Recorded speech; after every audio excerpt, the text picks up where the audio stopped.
నెల 16, 17, 18 తేదీలలో శ్రీ శివ భక్త మార్కండేయ స్వామి దేవాలయం ఆధ్వర్యంలో శ్రీ శివ భక్త మార్కండేయ స్వామి దేవాలయంలో నిర్వహించనున్న మహాచండీయాగం నిర్వహణ ఏర్పాట్లను పరిశీలించిన సిరిసిల్ల పద్మశాలి సంఘం అధ్యక్షులు గోలి వెంకటరమణ, బీఆర్ఎస్ పార్టీ సిరిసిల్ల శాఖ అధ్యక్షులు జిందం చక్రపాణి, పద్మశాలి కళ్యాణ భవన్ అధ్యక్షులు గుండ్లపల్లి శ్రీనివాస్, చేనేత ఐక్యవేదిక రాష్ట్ర అధ్యక్షులు గుజ్జే తారా, సిరిసిల్ల పద్మశాలి సంఘం ఉపాధ్యక్షులు గాజుల బాలయ్య, బొజ్జ శ్రీనివాస్ మొదలగు వారు పాల్గొన్నారు.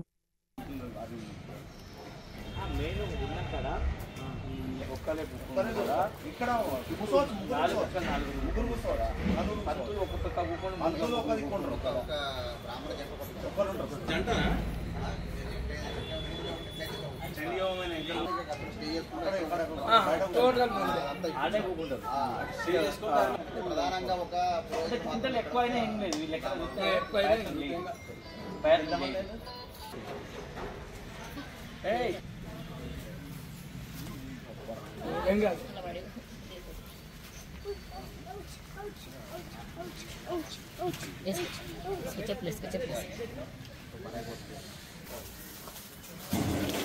ఏంటంటే అటు వెళ్తురు కొడుతుంది, ఇటు వెళ్తురు కొడుతుంది, ఇటు ఒకటి కొడుతుంది, ఇటు ఒకటి కొడుతుంది. మనకు అది లెక్క ప్రకారం మన 5 ఫీట్లు ఉంటుంది.